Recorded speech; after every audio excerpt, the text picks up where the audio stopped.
I hope that you all are having a great morning. It's a great morning. It's good and 6 o'clock here. But oh yeah, it's still six. But we're here.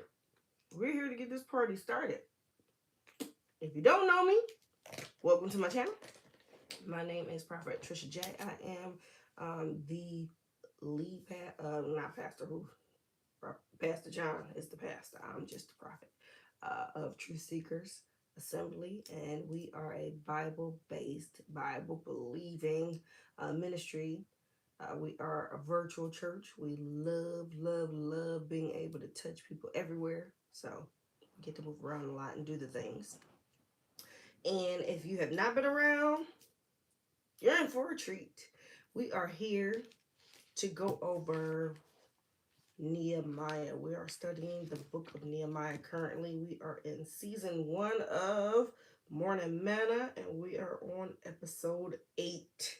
And so if you are taking notes, and I really hope that you are,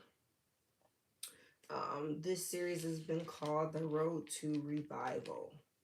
And we have been learning about Nehemiah and his leadership. And he has been such an amazing leader to watch because God called him. And you don't even realize, like, God literally called him just from him seeing his home. He's working for the king. He's over in, the capital. And the king, Artaxerxes, was allowing people to go back to their home because they were captive for 70 years, 70-ish years. And in going back home, they go and people are reporting how bad it is back home. I mean, imagine what we see today, like your current day, like genocides, where people are bombing places, and so hospitals are down, they're gone. Um, Gates, fortresses, like means of protection, gone, all gone. And so yes, there is this happiness where people are excited to get back home. Some of these people have only been born in captivity, so they don't even know what home should look like. But people who were, taken captive as like young kids, teenagers, they're older now and they're able to make it home as like, the elders of the community, and it is devastating. And so word gets back to Nehemiah while he is being the cupbearer for King Artaxerxes that there's devastation in their homeland, and it ruins him. He is just sick about it, okay? And he is called right then and there because he's so moved by the news that he prays, and he knows, like, no, I gotta go back home. I gotta go back home and I gotta fix the situation because this is not how my home is supposed to be. And so he gets favor from the king, and the king gives him paperwork and resources and protection to get there and do the work of the Lord. And so many chapters, we're in chapter 6, right? The last 5 chapters, you can just see God's hand in it. You can see how all of this progress is happening. And so we are picking up right where we left off. Sanballat is still trying to discourage the people from building. And I don't know about you all, but you gotta have um, like some grit and some thick skin as a leader, okay? So if you're watching live, go ahead and type in the comments live. If you're watching a replay, go ahead and type in the comments replay. But God's leaders, they are not discouraged by opposition, okay? And so sometimes I just want to call that out. Sometimes, we'll have our vision and we know the thing that we're supposed to do, and we get discouraged when we talk about that thing because someone wants to know what your niche is and they want you to like drill down on it, and you don't have all of the details yet. Don't get discouraged. Sometimes you'll tell people, the thing that you're supposed to be doing, and they'll be like, I don't think that's a good idea. You're not supposed to be a teacher. Teachers don't make no money. They call you out with those sort of things. And it's like, but I'm super passionate about it. Like, this is the thing that I know I'm supposed to do. Nehemiah listened to the call of the Lord, okay? But one thing he didn't listen to, or a couple people he didn't listen to, were Sanballat, Tobiah, and Geshem the Arab. Okay, so we're going to start off at chapter 6 there. When Sanballat, Tobiah, and Geshem the Arab and the rest of our enemies heard that I had rebuilt the wall that had no gaps left in it, so that's progress, though at that time I had not installed the doors in the city gates. Sanballat and Geshem sent me a message. Come, let's meet together in the villages of the Ono Valley. They were planning to harm me. That right there is discernment, because for the last 5 chapters, you have been threatening me about finishing the gate. Okay, you didn't want me to rebuild this gate, and now all of a sudden you were just threatening me for 5 chapters, and now you just want to meet, and it just sounds like a peaceable uh invitation. Only a fool would think that. He knew that they were planning to harm him. And so I love his rebuttal. This is Nehemiah's clapback in verse 3. So I sent messengers to them saying, I'm doing important work and cannot come down. Why should the work cease while I leave it and go down to you? 4 times they sent me the same proposal, and I gave them the same reply. You know what I get from that? Do not be distracted. Also, pay attention, because he sent the response 4 different times, right? They never harmed the messenger. So you know they were always trying to get to him, because the messenger came back to let them know what was said. I think that that's awesome, because we get a lot of flack right now here in America, because everybody's like, who's the leader? Who's gonna be the leader? Well, we had a leader, Malcolm X. He got assassinated. We had a leader, Martin Luther King. He got assassinated. So it's like you can see every time that there's a leader, they always try to go for the leader, so that way the people disperse. And in this season of the Lord, even in the church, you're going to see it's going to be a lot of people that don't have big names rising up in this season, and that's because you don't need to have just one leader, so that way the movement still goes on the way that it needs to, and you can't just point out one key person to knock down, because when you knock down that one key person, I can guarantee you, if they had knocked down Nehemiah and he was unwise and didn't have discernment, if he got distracted and actually went to go meet with them, knowing what they had shown him the previous 5 chapters consistently, he would have been murdered, because they had already been threatening him. So now they gotta show action, because he's about his action. He's standing on business, right? The rest of the people would not have finished building, because he had to keep encouraging them to build in the first place. Okay, so don't be distracted by the things that people say. People will always talk, especially when they don't know what you and God were talking about. They're always going to talk, and that's the problem. That's the problem with everybody having access to things like Facebook, Meta, TikTok, Instagram, all of those things, because the comment section can be lethal. We got a whole bunch of keyboard warriors that just get behind the screen and say whatever.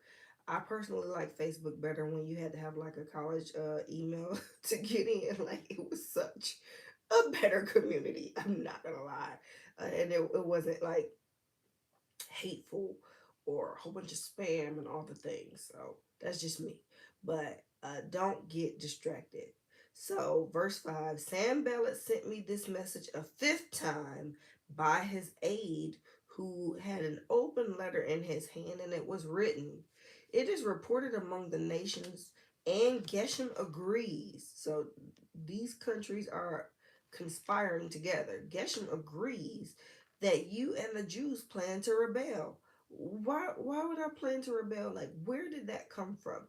We have not had any conversation with you, except you initiating conversation with us to stop building this wall. And the only thing that we have been doing is literally praying, and like he's been instructing and giving the team strategy and instruction to rebuild the wall. Where did the rebelling come from? Where did you get that? You see how people just make up anything when you start making progress? I mean, they were just pulling anything out of their hat. Sam Ballard was trying his hardest. He was giving it everything he had to get him to stop. And so he says, this is the reason you are rebuilding the wall so you can rebel. According to these reports, you are to become their king. Because remember, he was the cupbearer. And then he became this project manager. Just, he didn't have like a set title. He was just a project manager leading this project because the Lord called him. And now he's the governor. He's been promoted to governor. We don't know how or when. We just know he got promoted. Like they mentioned, he's Governor Nehemiah now, right? And so now they're saying that King Artaxerxes overthrew their land, so he's trying to plant those seeds. Like you're trying to take over, because then maybe the king can shut you down. We need somebody to shut you down because you're doing something that we don't like. Okay, and so he says, uh, this is the reason you are building the wall. According to these reports, you are to become their king, and have even set up the prophets in Jerusalem to proclaim on your behalf. There is a king in Judah. These rumors will be heard by the king. So come down, let's confer together. He's trying to shut him down. But I love Nehemiah. He says in verse 8, what do you say? There's nothing to these rumors you are spreading. You are inventing them in your own mind. For they were all trying to intimidate us, saying they will drop their hands from the work and it will never be finished. But now my God strengthened my hands. So one thing that I love about Nehemiah is you never see him clap back. And Sam Ballard has been talking this whole time. So for the last 6 chapters, we've heard Sam Ballard just going, just running off at the mouth. And Nehemiah, his response is always prayer. His rebuttal is always prayer. And so the intention was to distract them so that way they would lose momentum and not build. But he says in verse 9, but now my God strengthened my hands. And that was a prayer as his rebuttal. I thought that was cool. Verse 10, we get to verse 10, and there are more attempts to intimidate Nehemiah, okay? And so verse 10, he says, I went to the house of Shemaiah, son of Delilah, son of Metabel, who was restricted to his house, this baby on house arrest. And he said, let's meet at the house of God inside the temple. Let's shut the temple doors because they're coming to kill you. They're coming to kill you tonight. You sound like a false prophet to me, but let's keep going. But I said, what you said, Nehemiah, should a man like me run away? How can someone like me enter the temple and live? I will not go. I realized that God had not sent him. Because of the prophecy he spoke against me, Tobiah and Sanballat had hired him. He was hired so that I would be intimidated, do as he suggested, sin, and get a bad reputation in order so they could discredit me. My God, remember Tobiah and Sanballat for what they have done, and also the prophetess Noadiah and the other prophets who wanted to intimidate me. So he's praying against the false prophets, because what he realized after talking to the people, especially this false prophet Shemaiah, is that this was the plan of the enemy. So he has discernment as a leader. Nobody's telling him these things, but he's able to put the pieces together by what is being said. And so this is, I was literally just talking to the cover girls because we pray offline. I never share that part really. But I was just talking to them about how to hear the voice of the Lord. And so my sheep know my voice. How do you know the Lord's voice? By this. By reading the Bible. This is how you know the voice. And so I gave the example of reading Proverbs. because Proverbs shows you practical ways to live. And so if you haven't been around, a proverb a day keeps the devil at bay is what I live by, okay? And so I always recommend people, if you don't know where to start, you should definitely be reading about 2 to 3 chapters a day, that bare minimum. And I always say Proverbs is one of those chapters. So whatever the day is, what's today's date, y'all? I don't know. It's the 25th? Yes, the 25th. So we would read Proverbs 25 today, the whole chapter. And then let's say I'm studying finances. I'm not, but I'm just saying, let's say I'm studying finances. I'll read Psalm 112. I will look up whatever Bible scriptures talk about finances. I know Psalm 112 talks about finances, so I'll read that.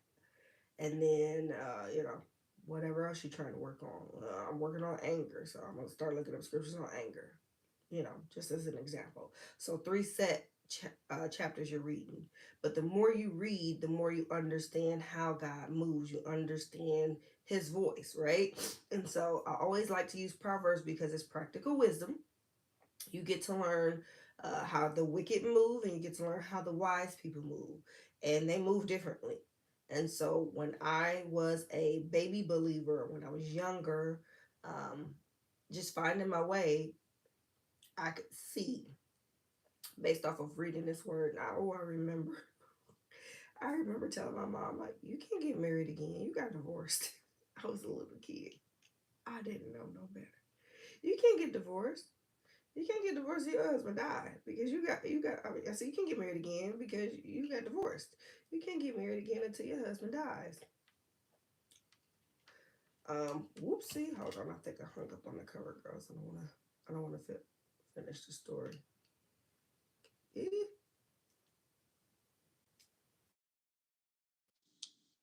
Can you hear me? Okay. No. Okay. I'm gonna try that again.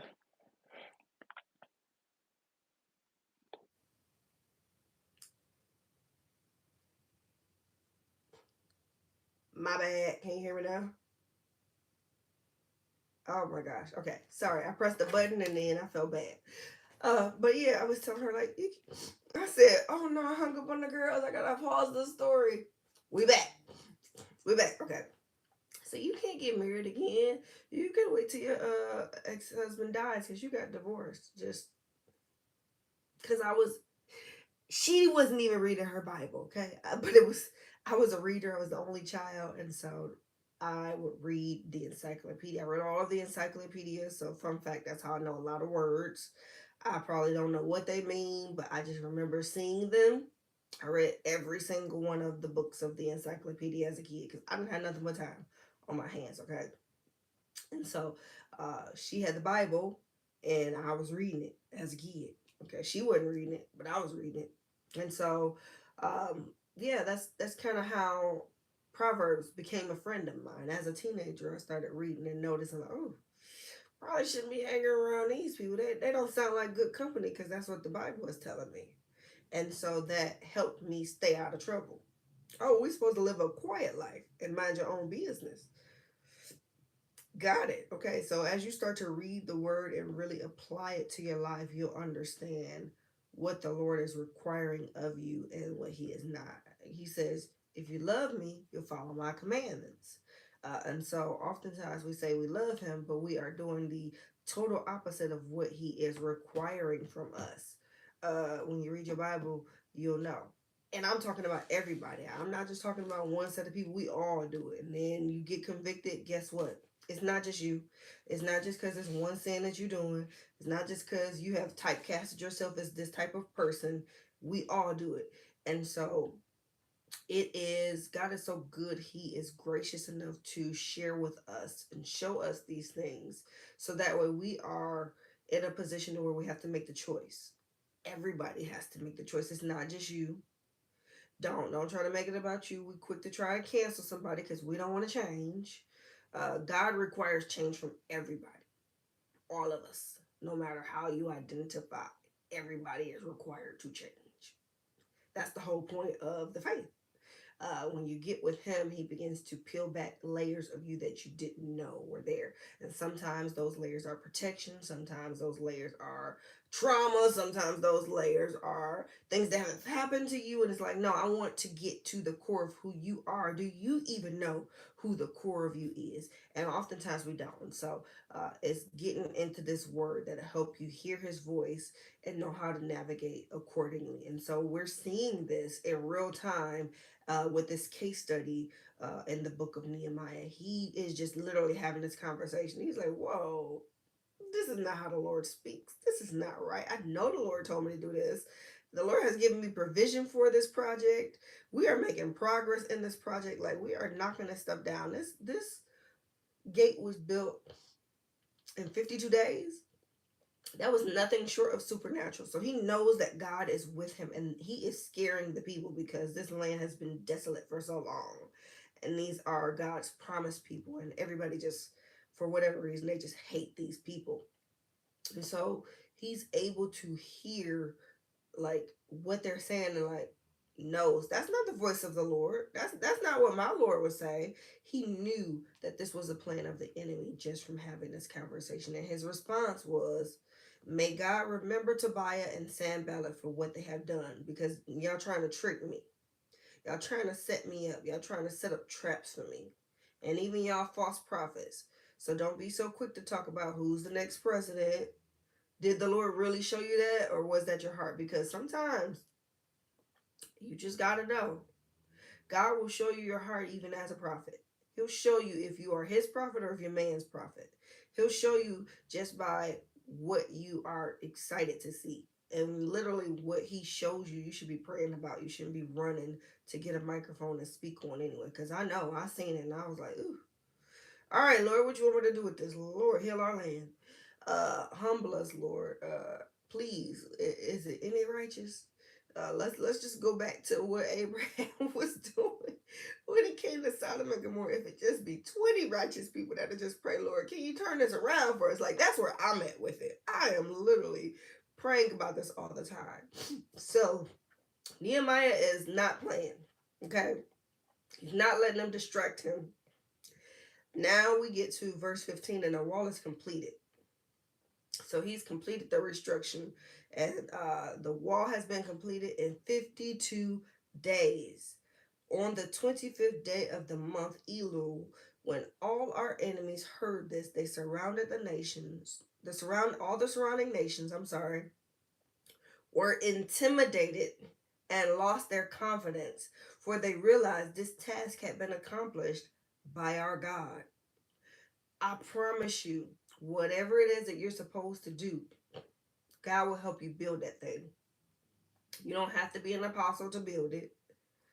If you just partner with God, if you just work by faith, if you just give the vision to him, and what do you need me to do? I'll do it. Don't get discouraged. Ignore the noise. You see a lot of great things happening. I was able to write a book in 3 days. 3. I just finished my next book in 3 weeks. Now it's got to get edited. So you'd be surprised what you can do when you partner with the Lord. Okay? All right, let's get to it. This task had been accomplished by our God. I just needed to say that again because we always want to take the credit for things. No, God did this. Like, absolutely, faith without works is dead. So we had to participate. We worked. But this was God's supernatural. His super was added on to our natural to make this happen in the amount of time that it did. Verse 17, during those days, the nobles of Judah sent many letters to Tobiah, and Tobiah's letters came to them. For many in Judah were bound by oath to him, since he was a son-in-law of, I can't even get her name together, Shechaniah. That's his name. God bless America. Son of Arah. Ooh, child. Let's try that again.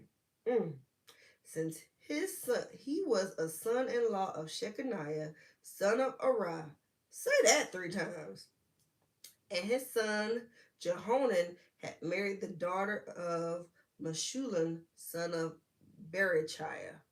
Baby, these some names, okay? Let me tell you something. And this is why I be trying to pronounce them, because learn these names. It's so easy to be like, I'm gonna just call you this. No, you're not. Learn my name. Because if I can learn how to say Wachowski, you learn these names. Don't get discouraged because you don't know how to say these names. Try them. Listen to them. Figure it out. Sound it out. Stumble over it. It's okay. Learn the names. We have to, when we at work, learn the name. Okay, so I don't mind stumbling over, but if I knew the person, I'm like, tell me your name, and oftentimes you can tell we so American. They're like, just call me John. That's not your name. That's not what your mama named you. What did your mama name you? And just show me how to say it, because your name is your shield. Let me honor your name. Help me get it right. So I really try my best with these names. I'll be stumbling over them, and it's okay. We stumble over them in real life, and they be like, "Well, Kyle, ski," and it's spelled all types of crazy. And we're like, "How did that?" The math is not math, and so if we can do it for one set of people, we can do it for all, including in the Bible. So don't get discouraged. Really, just try to sound it out, okay? Because baby, I said some names, and I'm like, yeah, I'm gonna have to go back over these. That's just my thought process. Anywho, uh, so these nobles kept mentioning Tobias' good deeds to me, and they reported my words to him. And Tobias sent letters to intimidate me. Tobias was so dang on two faced. I just I just never understand that, because some people, I do understand. Let me not say that. I do understand it, because I have even seen pastors, first ladies, bishops, you name it, and they say one thing, and the Lord is like, that person is not for you. And I'm like, dang. But they're saying all the right things, and they teach, it's balanced word. But that discernment be like, baby, come on with the pronunciation, because I was like, huh? I don't know. Maybe because it's 6 o'clock in the morning, also. But I was stumbling over that. But I think that's the main thing that we can get from chapter 6, is that there is this level of discernment that we get as leaders, and even maybe if you're not a leader, let's just say you're not a leader, that's okay. You're a believer. There still is a level of discernment. I'm crying laughing about this name. I'm not gonna lie, y'all. But there's this level of discernment that you need, and so I had to have discernment even as a kid. I'm gonna share with y'all.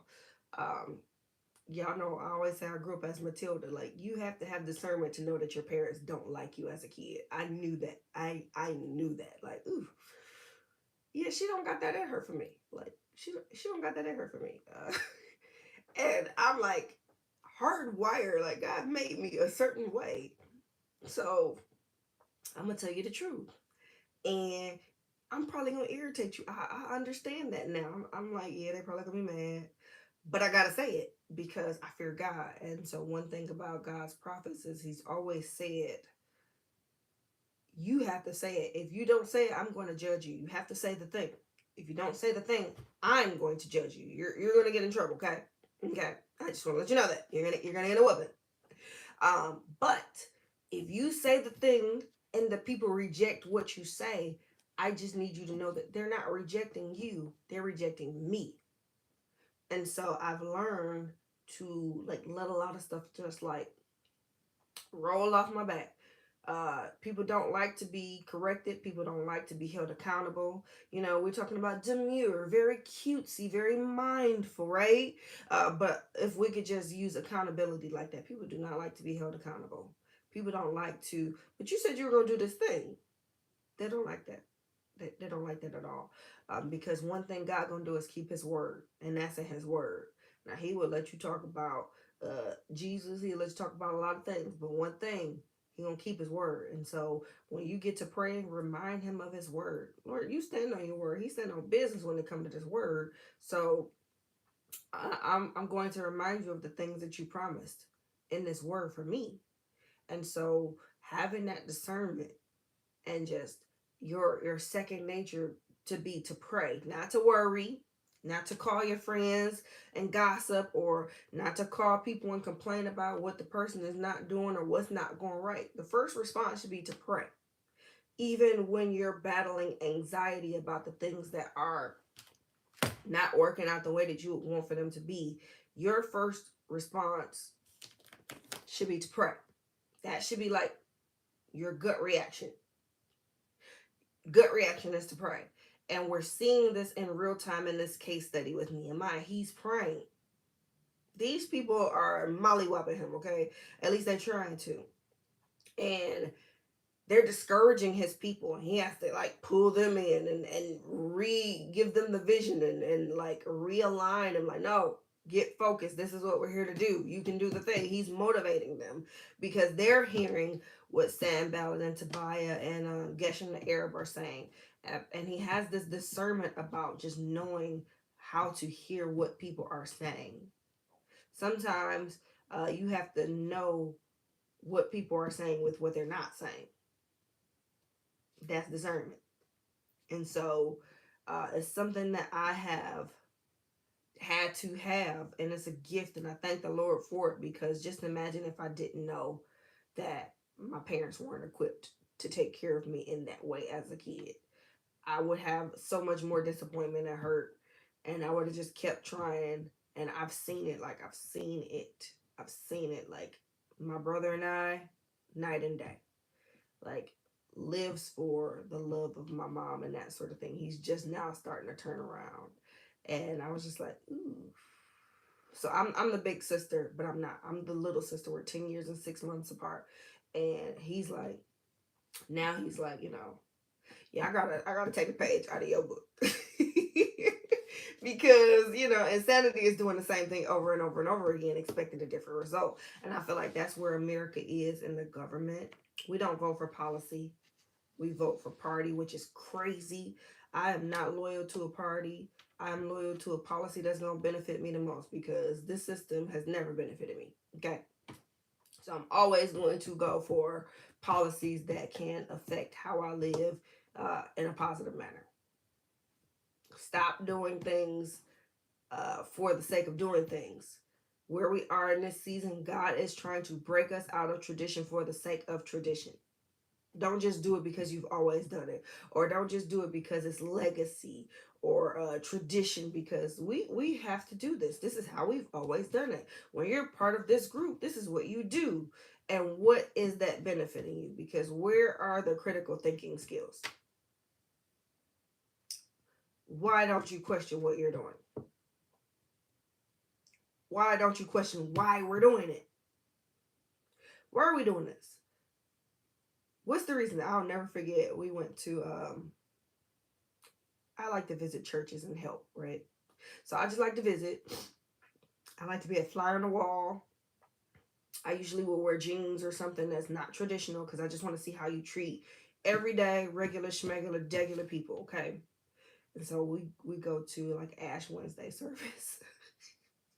And they had like a bomb Bible study. So, he invited me to the service. I was like, but I'll go. I mean, I ain't never did no Ash Wednesday service, but I'll go. He invited me, I'll go. Bible study on point, okay? I'll go. I take John with me, and they were getting ready to like do the little ash cross over your forehead. And he stopped the whole procession, like, so why do you do this? Like, no, break that down to me before you even think you're gonna do that. And I thought it was so funny. And you could see like the faces, because this is just John. I know that this is just John. This is who he is. This is how he moves. You can see like people were mortified, like, why would he do that? And so the pastor, obviously, after everybody went through the line, he explained like what happened, what the holdup was, and he was like, it was actually a really good question. And I don't think anybody's ever asked like why we do things. I think it's okay to ask why we do things. Don't just, because then you get caught up in a cult and you don't even realize you're in a cult because you're just going along to get along, because that's what everybody else in here is doing. No, ask some questions. It's okay to ask questions. And so we see Nehemiah doing the things and having the discernment. And so I'm just prayerful that as you keep God's kingdom first, you seek his kingdom first, he's going to Uh, my favorite one, in all your ways acknowledge him and he shall direct your path. He's going to direct your path, and he will give you discernment. And I just pray that your first response and your first reaction is prayer. I'm telling you, the season we're going into, you're not going to make it without prayer. You're not going to make it without reading your Bible. You are going to be filled with worry and anxiety. And are we going to have power? Are we not going to have power? Is the grocery store gonna have food? Do we not have food? Do I got enough bullets? Like, you're going to be worried if you don't have an anchor in the Lord. And so that's why you use wisdom and you prepare now. God gives you prophetic dreams, prophetic warnings. He gives you prophetic words to prepare you so that way you're not caught like the five virgins with no oil. 'Tis the season to get your oil, whatever your oil may be. 'Tis the season. Because when winter comes, the people that prepared are going to be like, so what you got to barter with? Because I'm not just giving you my stash. And that just takes me back to when I was in middle school. I won class hustler, by the way, in middle school because I was a broke kid as it is, okay? And so I felt like I had to do something strange for a piece of change to get some dang on school supplies. And here I am in class fighting to get there, okay? Like, had to finesse my best friend and her whole family to be able to come to the school so I can get a ride every day. If she wasn't going, I wasn't going because the school was far. I was the east side, it was on the west side, okay? It was downtown west side. I wasn't getting there. Lisa was not taking me, and I didn't know how to catch the bus. Okay. So if I can make it to school with my supplies, do my homework after I did a whole Olympic race to get here, and you want to ask me for a pencil or a pen or some paper, yeah, I'm charging you. And so I charge for everything. And then my mama had a couple of food stamps she let me get. Baby, I'm buying some snacks and I'm putting them in my locker and I'm selling them too. Just because you're not prepared, that's not my fault. And I don't care about none of that because it got to the point where you just see people, oh, can I borrow a pencil? Every day you need to borrow a pencil. Like, you don't have one pencil. We all come from the same economy. You just not never prepared. I'm irritated by that. That irritated me as an 11-year-old. I was irritated by that. So just imagine, as a whole adult, it irritates me because no, you just not prepared. I hate to see a person that will not do what they need to. So you mean to tell me you're not gonna pay your light bill for your family to have lights? You're not gonna pay for food, but you will go and get your food stamps, or you will go to the church and ask them for an offering. Can you raise an offering for me? But you just bought new shoes. That's irresponsible. It irritates me. You have the time to prepare now. Do it. Because when it's go time, everybody not gonna have mercy. You're gonna be like the person that can I borrow a pencil? Everybody not gonna be wanting to give you a pencil. Everybody not gonna want to give you a pencil. You know what I'm saying? Get prepared now. Don't be the person that's not prepared. Don't irritate me. I say this with love. Don't irritate me. Now, it's my prayer that I do have extra. So I can help out those in need. But not the pencil people. You got an extra pencil? Absolutely not. You might got a place you can go to over here. I might have some resources to point you into the right direction, but the Lord literally is gonna have to tell me, girl, get him some of that stuff. But I'm gonna give you a whole speech about it because why you not prepared? Don't irritate me. I'm done, y'all. I'm just talking smack now because I can. But next week we are on chapter 7 of Nehemiah. I'm super stoked to see what that's hitting for. And I just want to let y'all know it's going to be a lot of names. And we're going to go through them all. And I'm going to practice them. I'm going to do my very best to honor those names because, yeah, we're going to do that. But yeah, I hope you're studying. Thursday, we got Minister Tiffany. She'll be teaching on Facebook Live. And Saturday, we have really like Bible study where we break down the word and you ask questions and that sort of thing. Saturday at 3. So if you need the information, let me know. We will be studying First Corinthians chapter 2. Chapter 2. Yep. So you can study a proverb a day this week and go over First Corinthians chapter 2 and just meditate on that this week. And then whatever it is you're trying to work on for personal development, find something about that and just meditate on it all this week. So I hope that helps you. I love you. I hope this blessed you. Um, Definitely let me know your thoughts in the comments. I'll respond later once this video goes live. Until then, y'all be safe. Have a great week. Stop asking people for pencils. Get prepared. Get prepared. It's time to get prepared. I'm trying to say that in my mama voice. It's funny, but it's true.